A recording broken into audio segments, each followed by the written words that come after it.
Mi nombre es Jaime Castañeda, y el día que mi empresa celebró mis 40 años de servicio, fue también el día en que me di cuenta de que mi único hijo había dejado de verme como su padre. Las luces del salón de actos se atenuaron mientras la maestra de ceremonias se acercaba al atril, sonriendo a los cientos de empleados directivos e invitados reunidos en el interior del Palacio de Congresos de Valencia. Señoras y señores, anunció hoy honramos a un hombre cuya integridad ha forjado esta empresa durante 4 décadas. Las pantallas gigantes detrás de ella se llenaron con fotografías de otra vida. Allí estaba yo en 1986 llevando un casco de obra que me quedaba enorme. Otra foto me mostraba de pie junto a compañeros de trabajo, cuyos rostros ya han partido de este mundo. Bienvenidos a nuestro canal. Antes de comenzar, háganos saber desde dónde nos está viendo. Nos encantaría saberlo.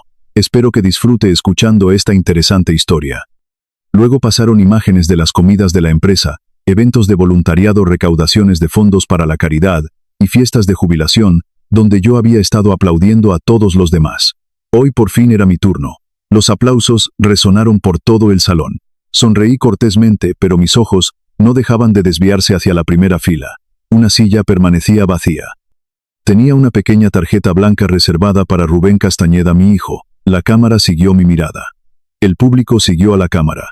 Incluso antes de que alguien dijera una palabra, todos lo entendieron. El asiento se suponía que debía pertenecer a mi familia. En cambio, le pertenecía al silencio. La maestra de ceremonias se dio cuenta. Se acercó con una sonrisa amable. Señor Castañeda, preguntó. ¿Le gustaría que esperáramos unos minutos más? Negué con la cabeza. No. Ella dudó. ¿Le gustaría que alguien más se sentara a su lado? Miré a lo largo del salón. Cerca del fondo estaba de pie un joven nervioso que llevaba un traje azul marino que claramente no era caro, pero que había sido planchado con esmero. Tenía las manos entrelazadas delante de él. Parecía no estar seguro de pertenecer a ese lugar. Sonreí. Daniel. Sus ojos se abrieron de par en par. El hijo de mi difunto mejor amigo. El público se volvió hacia él. ¿Vendrías a sentarte conmigo? Daniel parecía casi asustado. Yo asentí. Tu padre habría estado sentado ahí si aún estuviera vivo. La sala se quedó en silencio. Daniel caminó lentamente por el pasillo. Se sentó a mi lado. Le di unas palmaditas en el hombro. Gracias por venir. Su voz apenas escapó de sus labios. No me habría perdido esto por nada. 5 minutos después el director general volvió al micrófono. Me sonrió y luego miró hacia Daniel.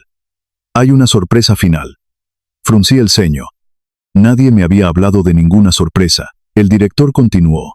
Hace años Jaime Castañeda rechazó discretamente varias bonificaciones ejecutivas y pidió en su lugar que la empresa creara un fondo delegado para honrar la lealtad, el sacrificio y el servicio a los demás. Los murmullos se extendieron por el salón. Hoy, dijo el director, ese fondo se inaugura oficialmente. Hizo una pausa. El primer beneficiario ha sido seleccionado personalmente por Jaime. Daniel parecía confundido. Así que hoy el director sonrió con calidez. Daniel Barrios recibirá un regalo delegado de 800.000 euros. El salón estalló. La gente se puso de pie. Algunos vitoreaban. Otros lloraban. Daniel se quedó helado. Yo creo que hay un error. El director se rió suavemente. No lo hay. Daniel se cubrió el rostro. Simplemente le apreté el hombro. Te lo has ganado. 3 horas más tarde estaba sentado solo en mi furgoneta, frente a mi pequeño chalet adosado. Mi teléfono vibraba una y otra vez. Cuando por fin lo miré, tenía 112 llamadas perdidas. La mayoría eran de Rubén, el resto de su mujer Alba. Números desconocidos, parientes lejanos e incluso periodistas. Me quedé mirando la pantalla durante varios largos segundos. Luego puse el teléfono boca abajo sobre el asiento del copiloto, porque la historia que todos acababan de presenciar en la televisión había comenzado en realidad años antes. Hasta hace 6 años, nunca imaginé que mi familia se distanciaría. Mi mujer Lucía y yo habíamos construido una vida sencilla. Nada glamuroso, nada que la gente envidiaría en internet. Solo trabajo honrado, parrilladas en el patio, viajes de acampada cada verano, salir de tapas los viernes por la noche, misa los domingos por la mañana. Rubén creció en esa pequeña casa de ladrillo creyendo que no éramos ricos. La verdad era que su madre y yo simplemente creíamos que el dinero debía comprar seguridad, no atención.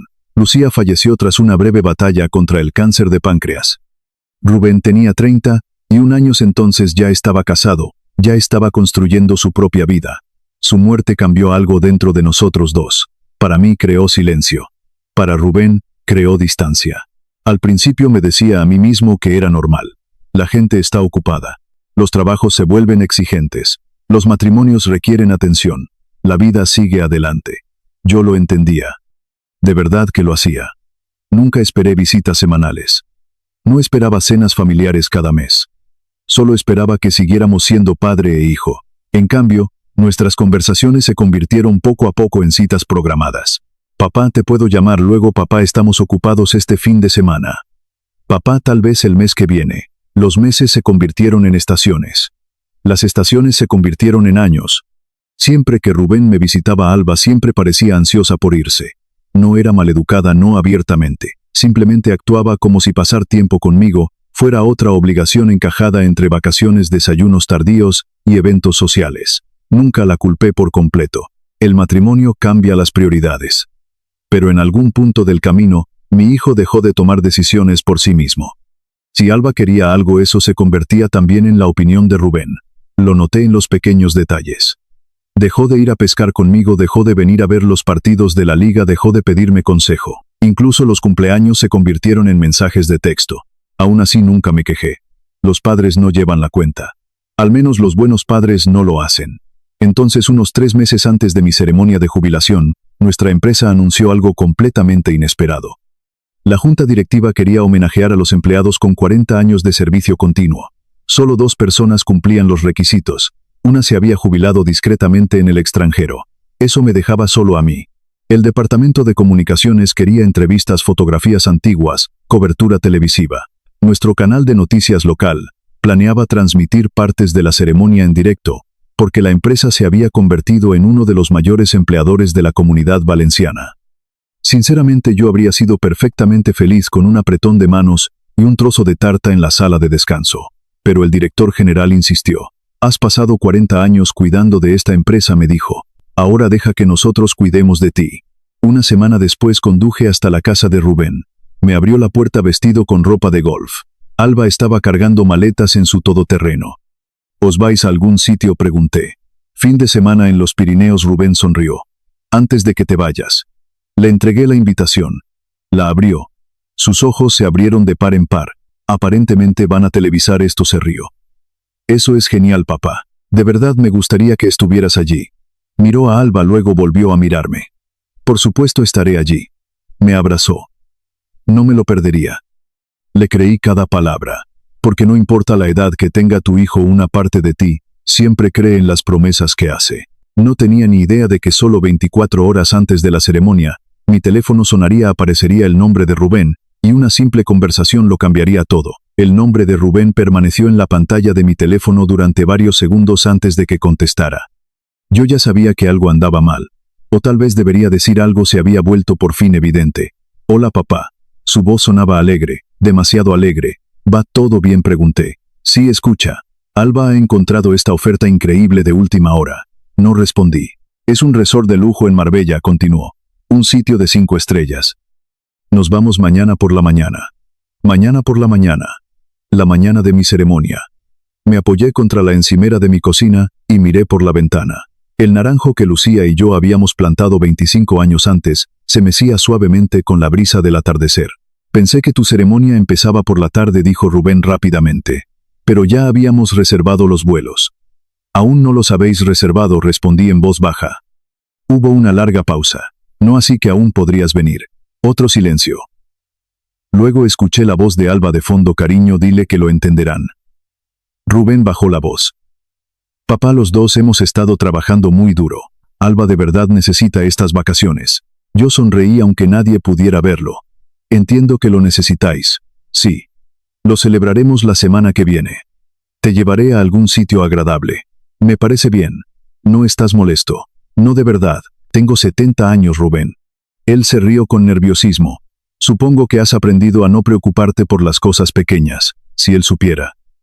Nos despedimos.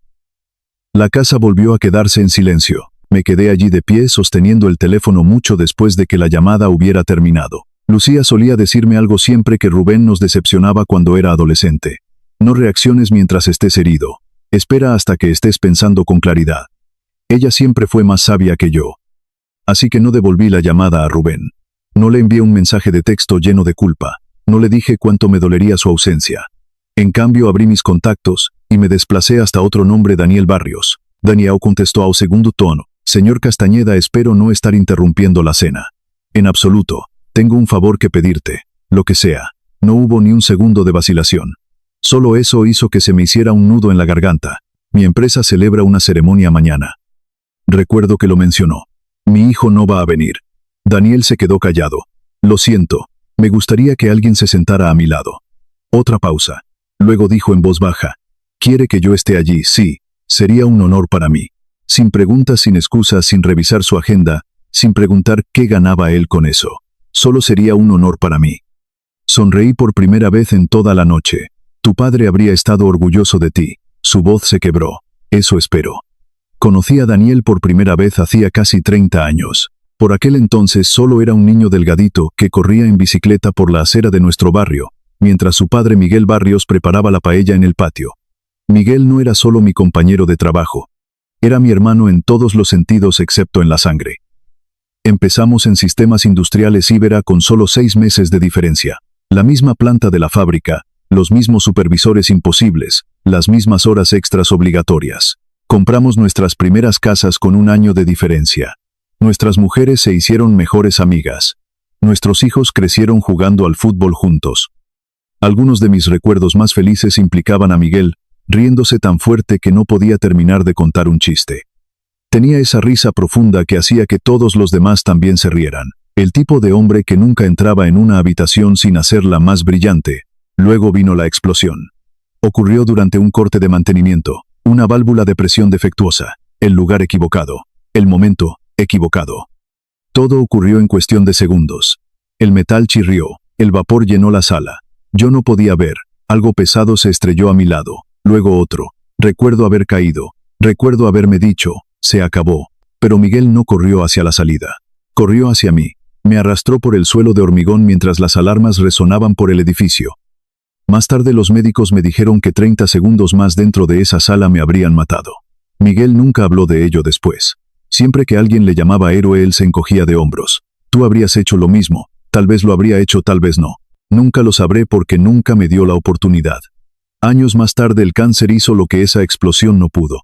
Ver a Miguel desaparecer visita al hospital, tras visita, sigue siendo una de las cosas más difíciles por las que he pasado en la vida. La noche antes de morir, les pidió a todos los demás que salieran de la habitación. Solo quedamos nosotros dos. Me cogió la mano. Cuida de mi chico, asentí. No tendrás que pedírmelo 2 veces. Sonrió. Ya lo sabía. Esas fueron las últimas palabras que me dijo. Daniel tenía 19 años entonces, demasiado joven para perder a su padre, demasiado orgulloso para pedirle ayuda a nadie. Trabajaba por las tardes, reponiendo estanterías en un supermercado, asistía a la universidad pública durante el día, y repartía pizzas los fines de semana. Cada vez que le ofrecía dinero se negaba educadamente. Yo me apañaré. Así que en lugar de eso, encontré formas diferentes de ayudarle. Cuando su vieja furgoneta se estropeó del todo, lo puse en contacto con un mecánico jubilado que reconstruía motores por casi nada. Cuando se trasladó al programa de ingeniería de la Universidad Politécnica, le presenté a amigos que le ayudaron a encontrar un alojamiento asequible. Cuando se graduó yo estaba sentado entre el público, no porque nadie esperara que lo hiciera, sino porque se lo había prometido a su padre. La vida, sin embargo, tenía otros planes. Daniel descubrió que disfrutaba más siendo mentor de adolescentes que con la ingeniería. Se convirtió en profesor de robótica en un instituto público. Algunas personas pensaron que estaba desperdiciando sus estudios. Yo no estaba de acuerdo. Cada Navidad me enviaba una tarjeta escrita a mano. Cada cumpleaños me llamaba. Siempre que mis canalones necesitaban limpieza, o mi caldera fallaba. Daniel de alguna manera se enteraba antes de que yo se lo pidiera. Simplemente aparecía con una caja de herramientas. Supuse que le vendría bien otro par de manos. Ese es el tipo de hombre en el que se convirtió. No porque nadie lo recompensara, sino porque así lo había criado Miguel. A la mañana siguiente llegué temprano al centro de convenciones. Daniel ya estaba esperando afuera.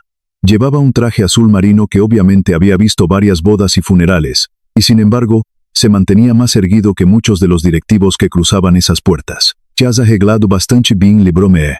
"El sigilo. Es el único traje que tengo. Te queda perfecto". Me entregó una pequeña bolsa de regalo. No tenías que comprarme nada. No es gran cosa. Dentro había un sencillo cuaderno encuadernado en cuero. La primera página llevaba una frase escrita a mano. Algunos hombres se ganan ascensos, otros se ganan el respeto. Usted me enseñó la diferencia. Durante varios segundos no pude hablar. Finalmente levanté la vista. Tu padre estaría orgulloso. Daniel sonrió. Llevo 20 años esperando que usted me diga eso. Antes de que entráramos mi teléfono vibró. Rubén había publicado una nueva foto en internet. Él y Alba posaban junto a la reluciente piscina de un resort. Ambos llevaban gafas de sol gigantes con cócteles en las manos. El texto decía: por fin tomándonos las vacaciones que nos merecemos. La vida es demasiado corta a miles de kilómetros de distancia. Estaban sonriendo. Bloqueé silenciosamente mi teléfono y luego me volví hacia Daniel. Listo, él asintió. Tan listo como podré estarlo.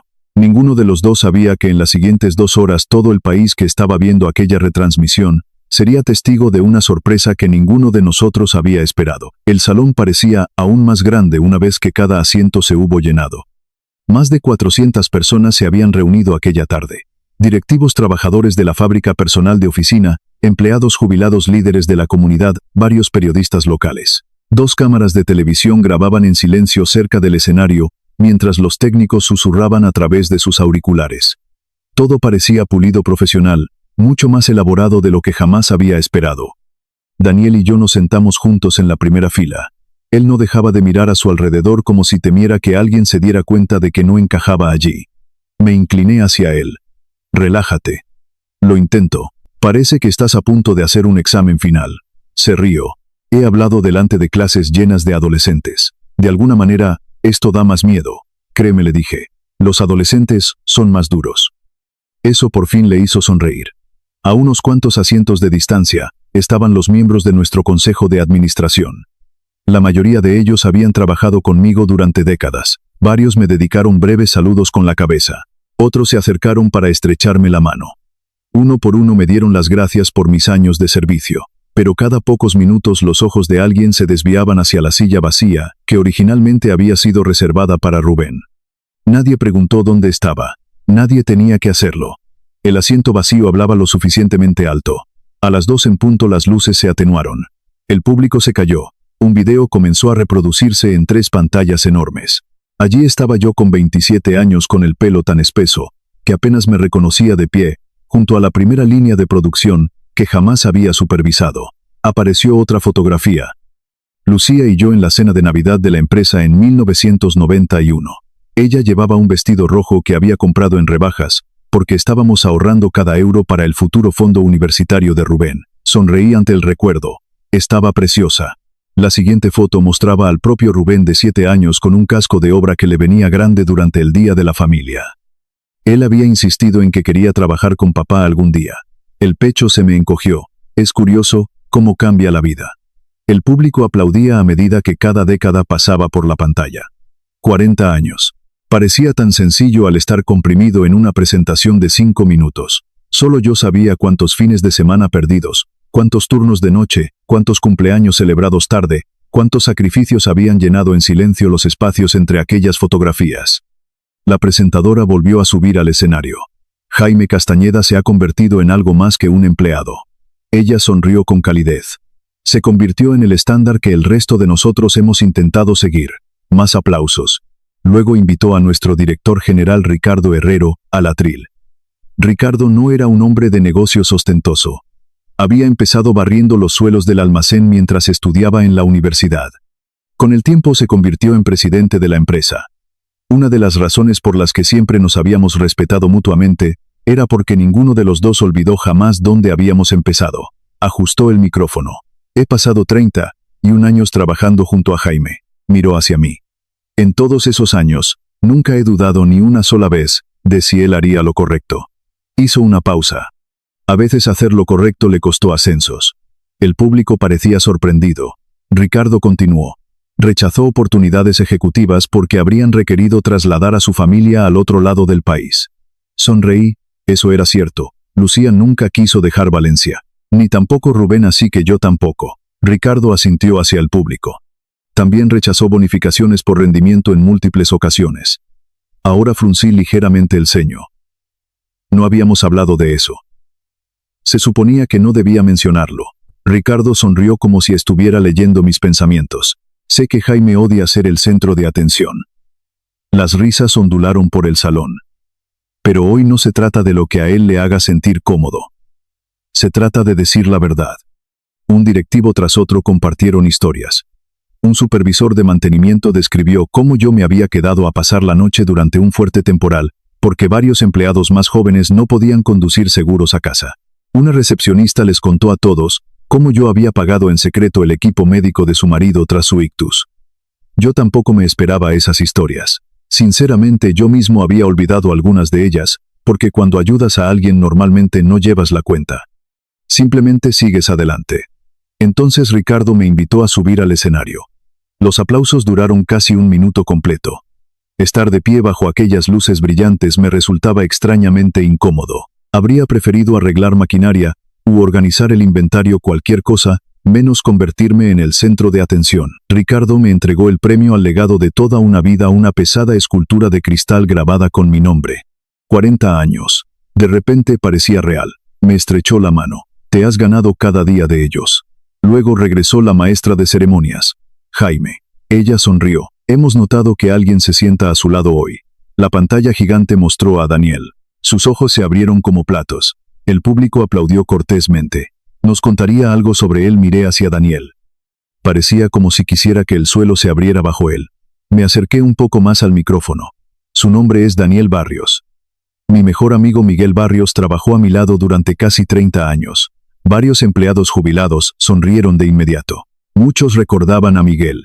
Él me salvó la vida durante una explosión en nuestra antigua planta. El salón se quedó en silencio. Continué en voz baja. Cuando el cáncer se lo llevó, Daniel solo tenía 19 años. Miré hacia él. Su padre me pidió una cosa antes de morir. Se me quebró la voz. Me pidió que cuidara de su hijo. Daniel bajó la cabeza. Nunca reemplacé a su padre.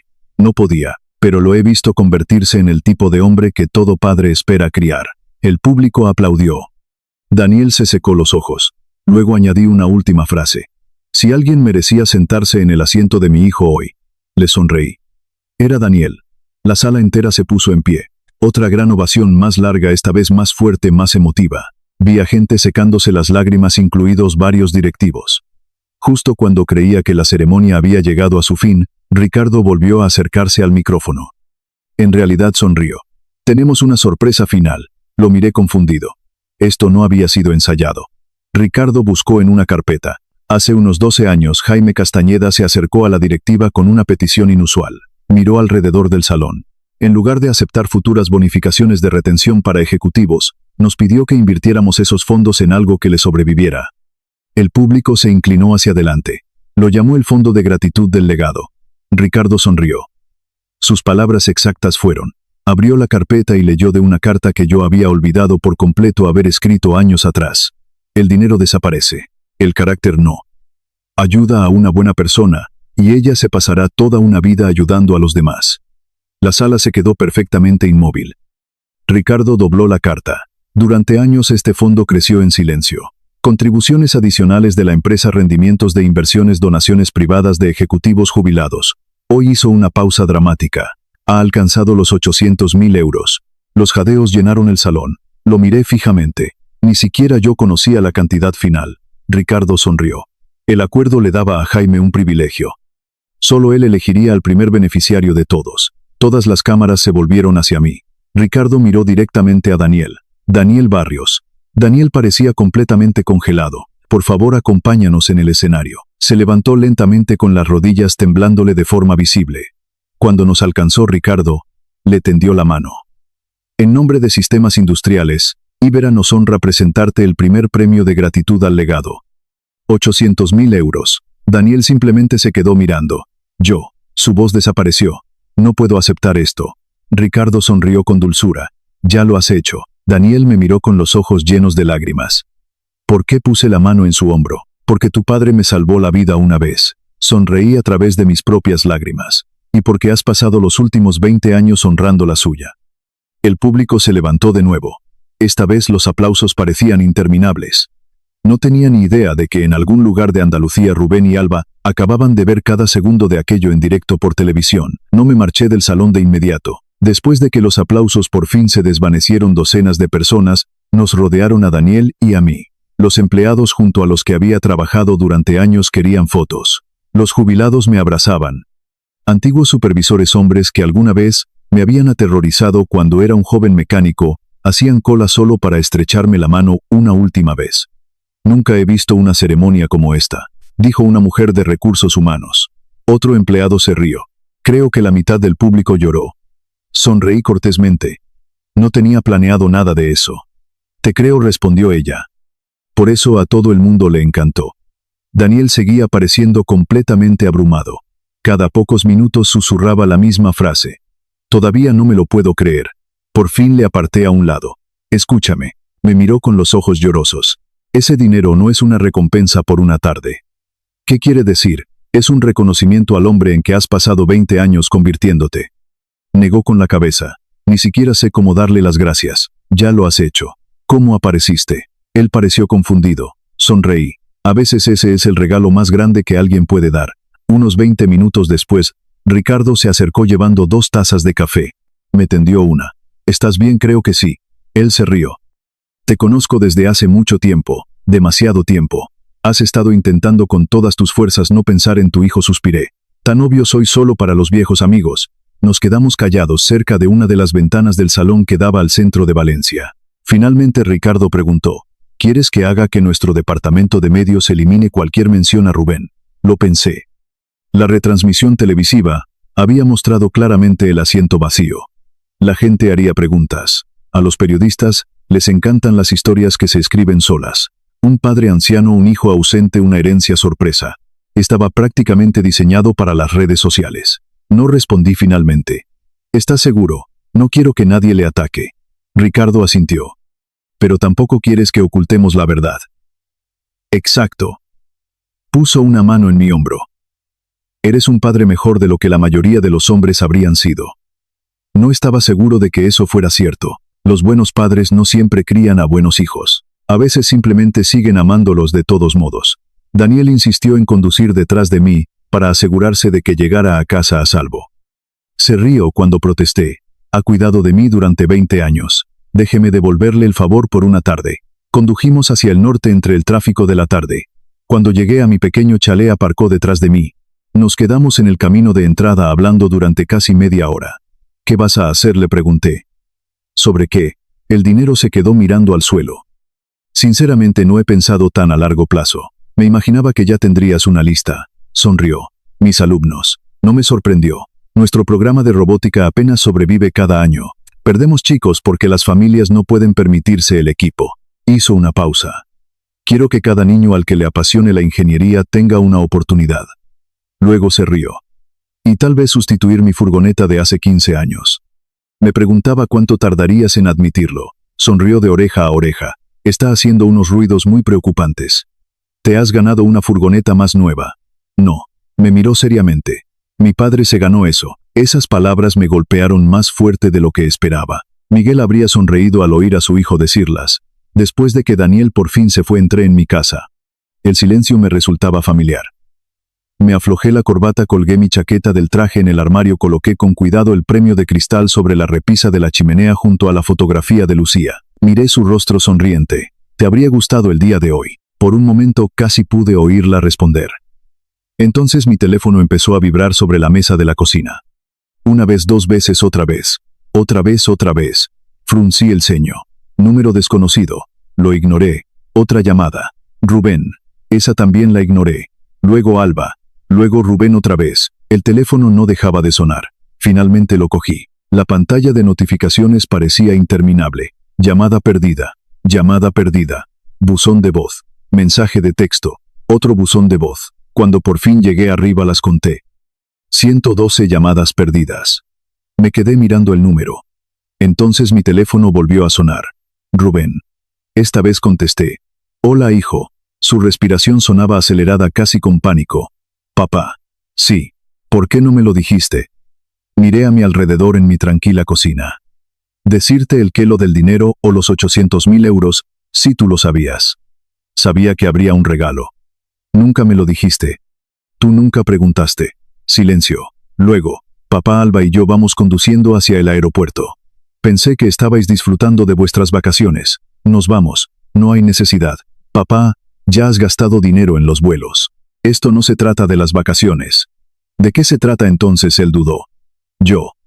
No pudo responder. No de inmediato. Por fin susurró. Yo debería haber estado allí. Cerré los ojos. Sí cometí un error. Lo hiciste. Otro largo silencio. Luego preguntó en voz baja. ¿Estás enfadado? Lo pensé con cuidado antes de responder. No, no lo estoy. Estoy decepcionado. Había una diferencia muy grande. El enfado suele desvanecerse. La decepción se asienta a mucha más profundidad. Alba agarró el teléfono de repente. Jaime. Hola, Alba. Creo que todos nos hemos dejado llevar un poco. ¿Qué quieres decir? La gente en Internet está haciendo que Rubén parezca un hijo terrible. Yo no he hablado con nadie en Internet. Lo sé, pero esa silla vacía. ¿Qué pasa con ella? Nos dejó en ridículo. Tomé aire lentamente. No, que no os dejó en ridículo. Ella sonaba confundida. Vosotros os dejasteis en ridículo a vosotros mismos. Silencio. Luego espetó. Podrías habernos avisado. Os invité. No me refiero a eso. Lo sé. Su voz se volvió más fría. La gente piensa que Daniel se merece ese dinero más que Rubén. Le respondí con sinceridad. Eso es porque Daniel estuvo allí. Emitió un sonido de irritación. ¿Con que eso es todo? ¿El qué? ¿Has sustituido a tu propio hijo? No. Mi voz se mantuvo tranquila. Rubén se sustituyó a sí mismo. Ya no le quedaba nada más que decir. Le devolvió el teléfono. Rubén habló en voz baja. Papá, sí iré a verte esta noche. Aquí estaré. Te quiero. Las palabras me sorprendieron. No las había dicho en meses, tal vez más. Yo también te quiero. Luego la llamada terminó. En cuestión de horas los videos de la ceremonia se difundieron por todas partes. Las cadenas de televisión locales repitieron el anuncio. Los sitios web nacionales se hicieron eco de la historia. Las secciones de comentarios explotaron. Muchos elogiaban a Daniel, muchos admiraban el fondo de gratitud del legado, otros se centraban en la silla vacía. Completos desconocidos compartían historias sobre padres que lo habían sacrificado todo solo para ser olvidados por sus hijos. Leer aquellos comentarios me hizo sentir incómodo. La gente solo conocía una tarde. No conocían a mi hijo. No de verdad. Rubén no era malo. No era cruel. No era codicioso por naturaleza. Simplemente había pasado demasiados años, creyendo que siempre habría otra oportunidad, otro cumpleaños, otra cena, otra llamada, otra ceremonia, otro mañana. La vida tiene una forma dolorosa de demostrar lo contrario. A medida que la oscuridad se instalaba al otro lado de mis ventanas, unos faros finalmente se desviaron hacia mi casa. Rubén había vuelto a casa, pero no estaba solo. Alba bajó del asiento del copiloto a su lado, y a juzgar por la expresión de su cara, esta conversación estaba a punto de volverse mucho más complicada de lo que había imaginado. Vi a Rubén bajar del todoterreno con los hombros hundidos, pareciendo más viejo de lo que estaba aquella misma mañana. Alba bajó detrás de él, pero a diferencia de Rubén no cargaba con el arrepentimiento, cargaba con el enfado. Rubén se quedó quieto al borde de la entrada. Alba caminó directamente hacia el porche delantero.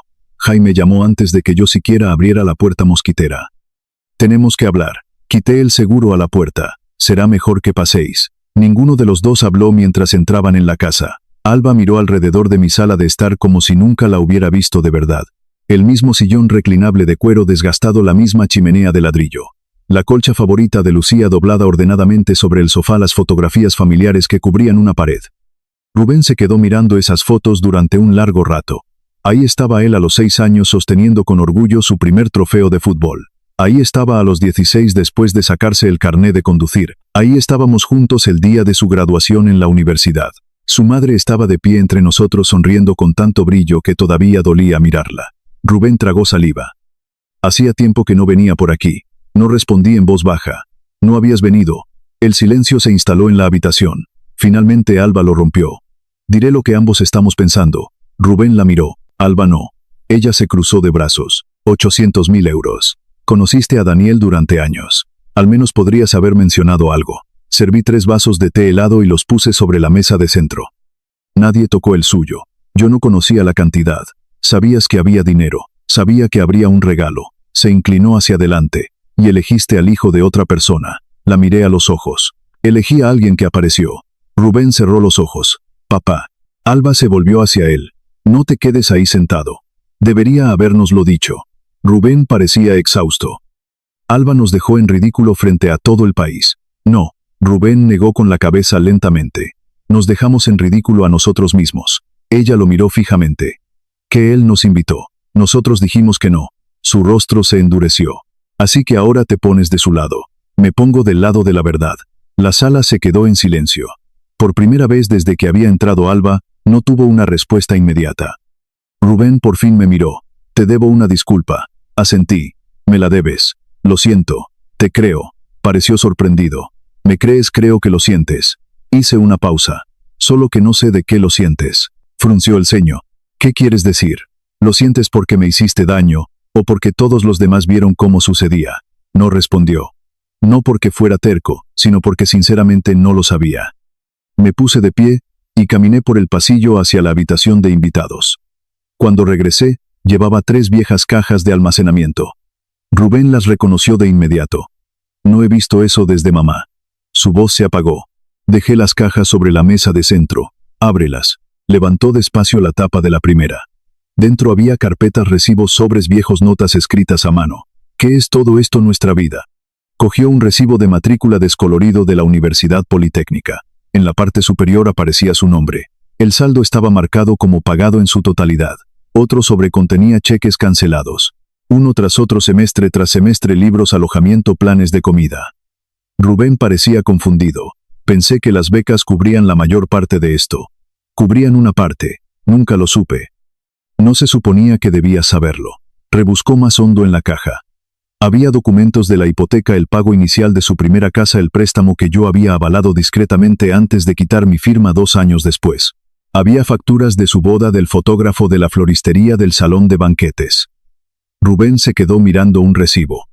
Sus ojos se abrieron de par en par. Papá, pagaste por esto. Ayudé. Pensé que el abuelo no. Me miró. Nunca dijiste nada. ¿Qué sentido habría tenido? Los padres no crían a sus hijos para coleccionar notas de agradecimiento. Los criamos porque eso es lo que hacen los padres. Rubén abrió la segunda caja. Dentro había docenas de fotografías. Algunas estaban descoloridas por los bordes. Una mostraba a Lucía cosiendo parches en su uniforme del equipo, a Levin después de trabajar un turno de enfermería de 10 horas. Otra me mostraba a mí cambiando nuestro propio y viejo tejado, porque pagar a un contratista habría significado posponer los ahorros para la universidad de Rubén. Había viajes de acampada en lugar de vacaciones caras. Tartas de cumpleaños horneadas en casa, en lugar de encargadas en pastelerías elegantes. No porque no pudiéramos gastar más de vez en cuando, sino porque cada euro extra tenía un destino. El futuro de Rubén. Rubén cogió una fotografía de Lucía de pie junto a nuestro antiguo coche familiar. Me acuerdo de este coche. Tenía casi 300.000 kilómetros. No parabas de decir que te gustaba. Sonreí. Lo odiaba. Él se rió a través de las lágrimas. Entonces, ¿por qué no compraste otro? Porque cambiar la transmisión costaba menos que tus libros de primer año. Sus hombros comenzaron a temblar. Se quedó mirando la fotografía durante mucho tiempo. Nunca lo supe. Lo sé. La tercera caja contiene algo diferente. Cartas, docenas de ellas. Cada tarjeta de cumpleaños que Lucía le había escrito a Rubén antes de morir. Cada nota de Navidad, cada mensaje escrito a mano que metía en su fiambrera durante la escuela primaria. Rubén desdobló una con cuidado. Su letra familiar llenaba la página. No importa los años que cumplas, recuerda siempre que el tiempo es el regalo más valioso que puedes darle a alguien a quien amas. Sus lágrimas finalmente brotaron. Lágrimas reales, no de vergüenza, no de pánico, pena, arrepentimiento. Se cubrió el rostro con ambas manos. Me he convertido en el hombre que mamá me advirtió que no fuera. Nadie habló. El silencio decía lo suficiente. Un suave golpe interrumpió el momento. Abrí la puerta principal. Daniel estaba allí de pie sosteniendo una pequeña caja de cartón. Lo siento, dijo en voz baja. No sabía que tenías visitas. Está bien. Rubén se levantó. Daniel pareció incómodo de inmediato. Puedo volver en otro momento. No, Rubén dijo. Por favor, quédate. Daniel pasó adentro. Puso la caja sobre la encimera de mi cocina. Traje la cena. Me eché a reír. No tenías por qué. Supuse que después de hoy nadie se habría acordado de comer. Eso sonó exactamente como su padre. Rubén observó el intercambio. Notó algo que no creo que él hubiera notado nunca antes. Daniel sabía dónde guardaba yo los platos. Sabía en qué armario estaban los vasos. Incluso sabía que la cafetera seguía atascándose a menos que apretaras el botón 2 veces. No porque viviera allí, sino porque había estado visitando, ayudando, apareciendo en silencio durante años. Mientras mi propio hijo había estado demasiado ocupado. Rubén miró a Daniel. ¿Con qué frecuencia vienes? Daniel dudó. No lo sé. Cada par de semanas. Respondí por él. A veces más. Rubén asintió despacio. Has estado cuidando de mi padre. Daniel pareció avergonzado. Él cuidó de mí primero. Alba se levantó de repente. Esto es increíble. Los tres nos volvimos hacia ella. Así que ahora todo el mundo se pone a actuar, como si Rubén fuera un hijo terrible. Nadie respondió. Cogió su bolso. No me voy a quedar aquí sentada escuchando este viaje de culpa. Rubén la miró. Deberías irte. Ella parpadeó. ¿Qué me has oído? Rubén, necesito quedarme por él. Por mí. Ella lo miró fijamente durante varios largos segundos antes de salir furiosa por la puerta principal. El portazo resonó por toda la casa. Rubén no la siguió. En su lugar se volvió lentamente hacia mí. Por primera vez en años, no me miraba como a una obligación, me miraba como a su padre. Después de que Alba se fue a la casa, se sintió extrañamente en paz. Nadie se apresuró a llenar el silencio. Rubén se sentó a la mesa de la cocina con los codos apoyados en las rodillas mirando el suelo de madera. Daniel desempacó en silencio la cena que había traído. Caldo casero de pollo, pan recién hecho de la panadería a unas manzanas de distancia. Tarta de manzana del tipo que Lucía solía hornear cada otoño. Espero que no le importe, dijo Daniel. Supuse que el día de hoy era demasiado importante para la comida rápida. Sonreí. Tus tiempos no podrían haber sido mejores. Nos sentamos juntos. 3 hombres, 3 historias muy diferentes. Durante los primeros minutos nadie habló mucho. A veces la gente imagina que la reconciliación ocurre porque alguien da un discurso perfecto. La vida no suele funcionar de esa manera. Más a menudo la curación comienza sobre algo tan ordinario como compartir una comida. Rubén por fin rompió el silencio. Sinceramente no recuerdo la última vez que cenamos juntos. Lo miré. Fue en Nochebuena. Frunció el ceño. No. Hace 3 años. Su rostro decayó. Pensaba que solo había pasado un año. Asentí con dulzura. El tiempo se mueve más rápido de lo que nos damos cuenta. Aquella frase se quedó suspendida sobre la mesa más tiempo que cualquier otra cosa que hubiéramos dicho. La semana siguiente, se sintió diferente. Rubén llamaba cada mañana no para pedir nada, no para explicarse a sí mismo, simplemente para preguntar. ¿Cómo estás hoy, papá? Al principio me preguntaba si era la culpa la que hablaba, pero la culpa suele cansarse. La constancia no lo hace. El lunes se convirtió en martes. El martes se convirtió en viernes. Las llamadas continuaron. Una tarde se pasó por casa, llevando 2 cañas de pescar. Encontré esto en mi garaje. Las reconocí al instante. Una le pertenecía a él, la otra me pertenecía a mí. Pensé que tal vez. Él dudó. Si estás libre el sábado. Sonreí. Llevo libre desde hace años. Sus ojos se humedecieron. Lo sé. Ese sábado condujimos hasta el mismo pequeño lago donde le había enseñado a pescar cuando tenía 8 años. El viejo muelle de madera seguía ligeramente inclinado hacia un lado. La pintura se había descolorido. Los bancos habían sido reemplazados. Todo lo demás resultaba familiar. Rubén lanzó su sedal al agua. Había olvidado lo tranquilo que es este lugar. Por eso me gusta. Miró al otro lado del lago.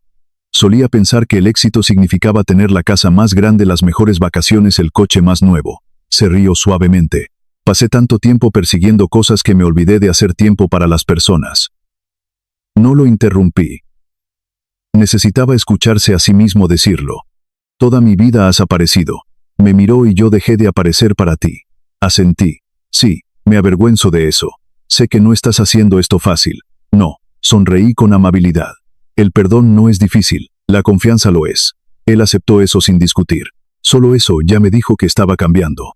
Mientras tanto, la vida de Daniel se había transformado de la noche a la mañana.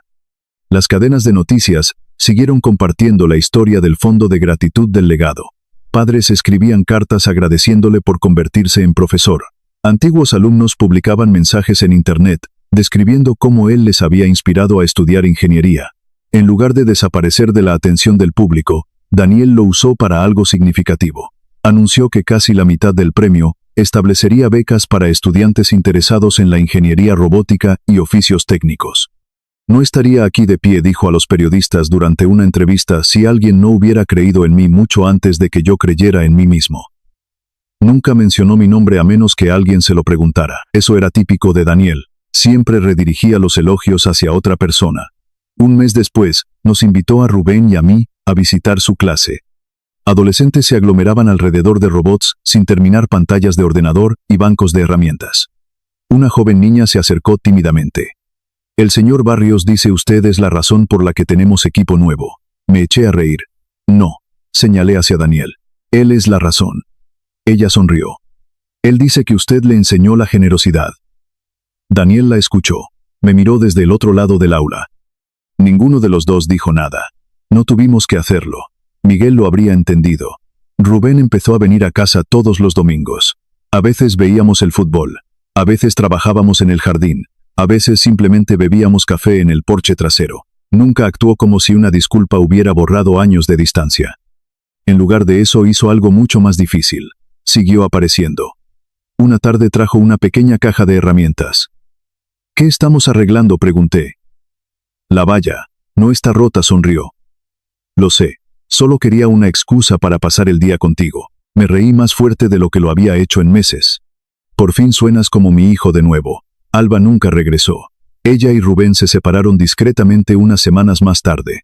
No hubo una dramática batalla en los tribunales, ni peleas a gritos ni venganza, solo dos personas dándose cuenta de que querían vidas diferentes. Una noche Rubén admitió algo. No culpo a Alba.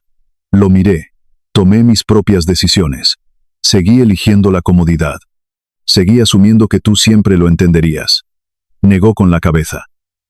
Confundí tu paciencia con permiso. Puede que haya sido lo más sabio que él había dicho nunca. Varios meses después de la ceremonia Sistemas Industriales Ibera, me invitó de nuevo para la inauguración del programa de mentoría de gratitud al legado.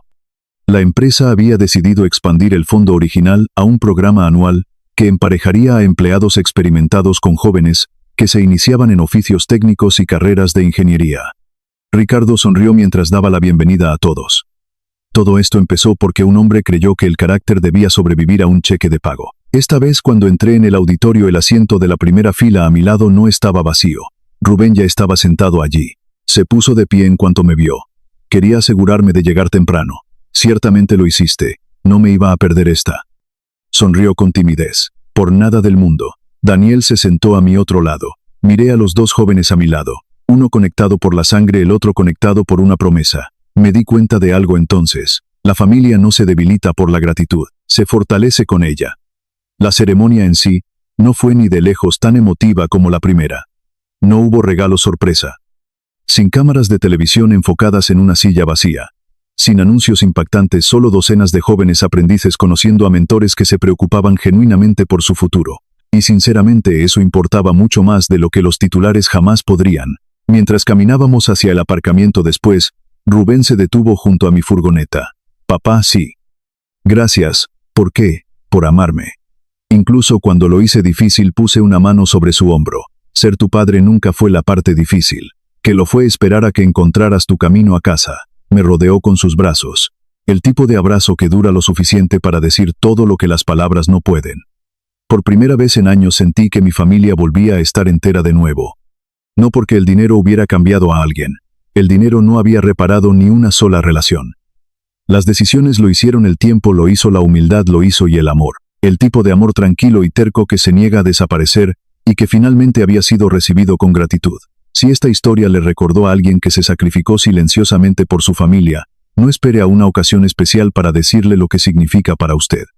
El tiempo es el único regalo que ninguno de nosotros puede recuperar. Y si este viaje tocó su corazón, me sentiría honrado si lo compartiera con alguien que necesita el recordatorio y se suscribiera para más historias sobre las segundas oportunidades en la familia y la fuerza que hace falta para elegir amor por encima del orgullo.